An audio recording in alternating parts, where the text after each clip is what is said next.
Halo, Bapak Ibu sekalian. Perkenalkan nama saya Nicholas Anumerta Herianto dan akan ada rekan sekelompok saya itu Kevin Pratama Indrajaya yang akan menjelaskan tentang introduksi ke dalam Docker Desktop sebagai project AOL dari mata kuliah operating system ini. Jadi, apa itu Docker? Docker itu adalah sebuah platform open source yang digunakan untuk mengembangkan, mengirim, dan menjelaskan aplikasi menggunakan teknologi kontainer. Apa sih kontainer? Kontainer itu memungkinkan aplikasi itu berjalan secara virtual, secara ringan tanpa perlu OS. Perlu OS tapi menggunakan OS Gate saja, jadi tidak perlu menggunakan login menggunakan akun. Lalu menggunakan Docker Engine, jadi kita bisa menggunakan mudahnya kontainer ini di berbagai environments dalam beberapa platform yang disediakan ya. Nah, nah apa saja sih arsitektur di dalam Docker? Nah, jadi arsitektur di dalam Docker itu ada beberapa komponen, yaitu yang pertama ada Docker Engine. Jadi Docker Engine ini bertugasnya untuk mengelola kontainer-kontainer yang ada di dalam Docker itu sendiri. Lalu ada Docker Image, jadi di mana image-nya ini yaitu blueprint atau cetakan dari si aplikasi yang bakal dijalankan itu bakal disimpan di Docker Images. Lalu ada container di mana yaitu unit execution-nya dari si image itu yang akan dipakai. Lalu yang terakhir ada Docker Hub yaitu repository untuk menyimpan image, baik private ataupun maupun public. Nah, kelebihan dan Docker itu ada beberapa, yaitu pertamanya itu dia lebih ringan dan juga lebih cepat. Jadi dia itu tidak perlu menggunakan OS tambahan. Yang kedua, dia juga portabilitasnya lebih tinggi, jadi dia itu kontainernya bisa dijalanin di mana aja tanpa konfigurasi ulang. Yang ketiga, dia itu integrate lebih gampang dengan pipeline otomatis seperti CI dan CD itu jadi lebih mudah. Dan yang keempat, yaitu isolasi aplikasi yang lebih efisien, jadi tiap kontainernya itu berjalan terpisah. Jadi nggak bakal ada konflik antara aplikasi. Nah, apa aja sih kelemahan dari Docker?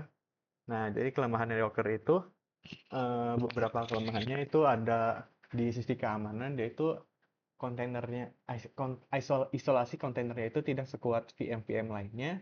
Yaitu yang kedua performance-nya itu kurang optimal juga untuk aplikasi yang lebih berat pada database juga yang besar.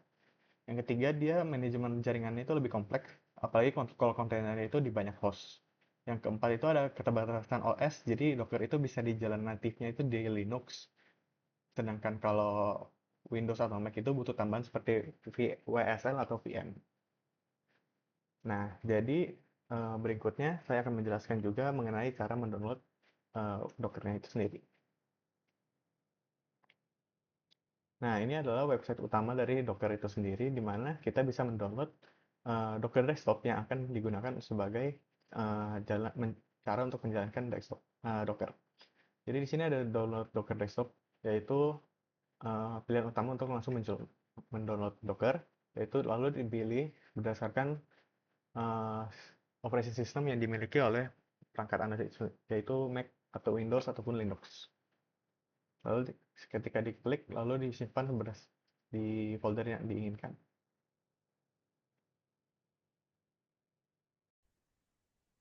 Ya, selanjutnya untuk Docker tutorial. Eh, Sebelum mulai tutorialnya, aku mau jelasin dulu tiga basic Docker yang harus diketahui. Yang pertama itu Docker file. Docker file itu kayak blueprint atau file yang isinya instruksi untuk membuat Docker image. Kedua, Docker image itu isinya kayak resep karena ini isinya itu semua instruksi penting kayak runtime atau tool atau instruksi untuk menjalankan kodenya. Dan yang terakhir itu Docker container. Itu adalah proses atau image yang sedang berjalan. Ya, intinya itu hasil output dari image lah gitu. Satu image itu bisa menghasilkan banyak kontainer gitu. Nah, basicnya sudah tahu, sekarang lanjut ke tutorial. Pertama, kita buat Docker file-nya. Pertama, index.js. Index.js ini isinya simple, cuma simple node sama express server yang nampilin eh, output ini. Nah, setelah itu bikin package JSON. Ya, ini cuma template doang. Yang penting tuh yang baris ini, karena itu ya yang akan memperbolehkan kita untuk kayak install library Express atau install library lain gitu. Nah, kalau sudah buat semua ini, kita coba run servernya. Yang pertama, coba npm init mini. Nah, pastiin library kayak Node atau npm itu sudah diinstal dulu. Nah, ini sudah bisa buka JSON-nya. Sekarang npm install express. Nah, sudah cepat juga karena tadi sudah diinstal. Habis itu langsung npm start. Nah, ini sudah bisa. Sudah jalan servernya. Nah, sudah bisa. Nah, semua instruksi yang barusan aku tulis tadi yang dalam terminal ini, itu semua langkah-langkah yang bakal kita bungkus ke dalam Docker file-nya. Jadi buat file baru dalam Docker file pertama, from node 22. Oh ya, ini sebelum ini download dulu Docker extension-nya di VS Code, baru bisa jalan. Nah, from node 22 itu semua Docker file itu mulai dari baris ini. Nah, setelah itu working directory apa tuh yang untuk ngeset working directory lah. Nah, mulai dari poin ini adalah kode kita nanti. Nah, selanjutnya biasanya di Node Project kita get kode kita dulu, lalu download dependensinya. Kita bisa lakukan ini di Docker, tapi itu bukan cara yang terbaik. Cara yang terbaik itu eh, download dulu dependensinya. Dari tes run tadi sudah tunjukin kayak install apa-apa tuh, baru get kode. Ya, oleh karena itu copy package JSON ini terus run npm install. Nah, untuk bagian ini aku mau jelasin dikit bentar. Tentang layer caching. Di Docker itu ada konsep layer caching. Jadi intinya setiap yang kita tulis itu dianggap Docker sebagai layer. Jadi ini layer satu, working directory ini layer 2, lanjut layer 3 dan seterusnya. Dan Docker baca setiap layer ini secara individu. Jadi setiap kali kita ubah kode kita, Docker tidak akan download lagi dependensinya. Docker hanya akan menggunakan cache yang sudah ada. Jadi intinya itu, misalnya ada perubahan di kode kita, run npm install sama lagi di bawah ini. Bentar. Run npm install sama copy ini bakal cuma dijalanin sekali untuk pertama kali run. Kalau run selanjutnya itu nggak bakal dijalanin. Karena ya pakai cache lah tadi. Mereka bakal di skip doang. Nah, untuk copy ini ya copy app ke dalam, copy semua app dalam kontainer yang ada dalam working directory kita. Nah, tapi ini ada masalah. Kan kita copy semua file. Nah, berarti node modus ini juga di copy yang isinya besar. Nah, kita mau menghindari itu ya. Karena itu kita buat file baru yaitu titik docker ignore yang isinya ya semua file yang kita mau ignore lah. Bisa juga taruh file lain kalau kalian mau ignore apa. Selanjutnya ya bikin setup port gitu. Terus yang terakhir cmd npm start. Nah, ini nggak bisa pakai run npm start, harus cmd start karena eh, Docker itu selalu pakai cmd untuk start container. Nggak bisa pakai run. Setelah itu kita coba bikin image-nya.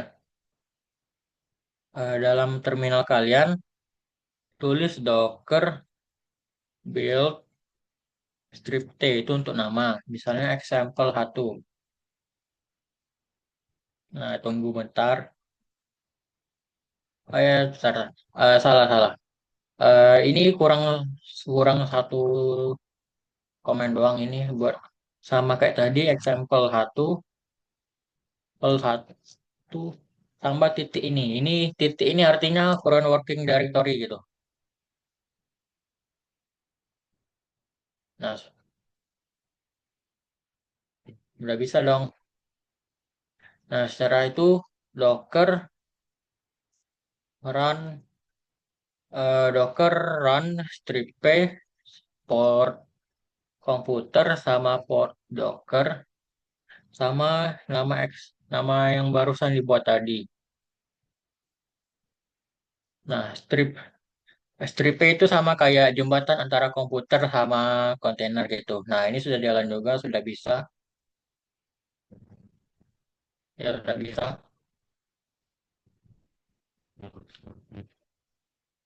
Nah, selanjutnya di bagian kontainer, kita bisa lihat apakah ada error atau salah dengan kode kita di Docker desktop.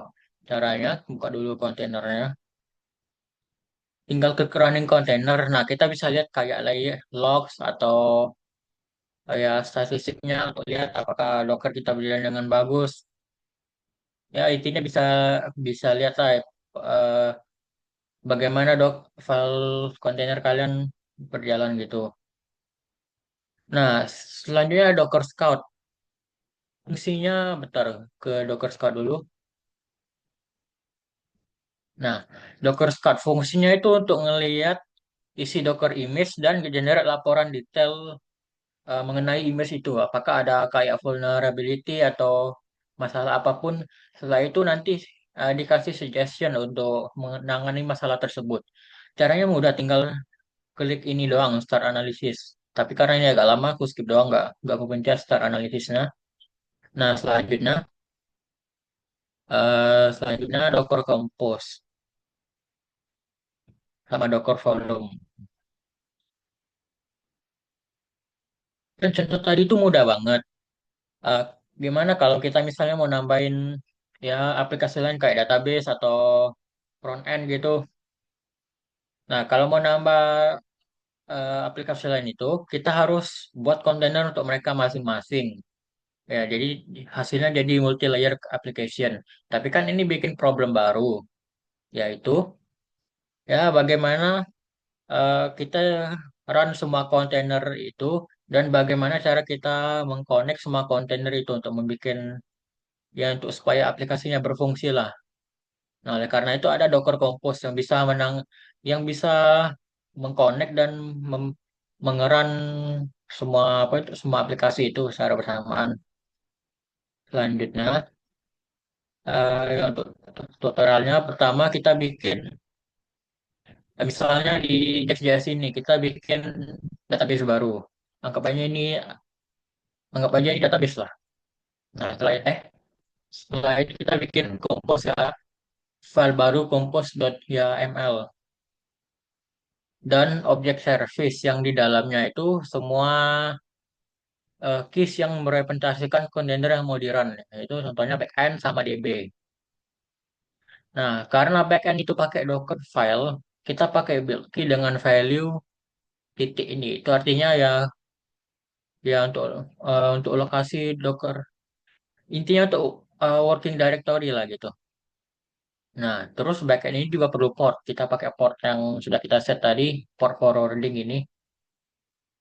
Selanjutnya DB, yang isinya image. Karena kita nggak pakai Docker file, jadi kita pakai base image-nya, eh, contohnya itu Postgres. DB kita ada environment variable yang harus di-add untuk Postgres ini. Jadi tambahkan 3 baris ini yang wajib. Nah, setelah itu terakhir Docker Compose. Docker Compose itu intinya gini, setiap kali kita tutup kontainer, ya kita kehilangan state data dan kontainer kita nggak masih belum bisa saling nge-share data. Karena itu kita perlu add volume. Volume itu intinya kayak cuma folder dalam komputer kita yang Docker bisa akses untuk save data dari kontainer kita dan nge-share data tersebut ke kontainer lain. Caranya mudah, tinggal tambahin kode ini. Ini ini tuh untuk ya nama file folder untuk di komputer kita lah, biar Docker yang bisa mengakses Compose-nya. Nah, setelah itu sudah tambah, oke save dulu ini, save, habis itu di save juga. Nah, kita coba di terminal Docker Compose up. Nah, ini untuk untuk untuk bikin kontainernya juga. Memang agak lama ini. Tapi kalau nah, memang agak lama karena baru bikin. Kalau misalnya sudah selesai dengan kerjaan kontainer kalian dan mau ditutup, caranya mudah, tinggal Docker Compose down aja. Itu aja sih tutup yang basic dari Docker. Sekian dari presentasi kelompok 4 kami. Terima kasih.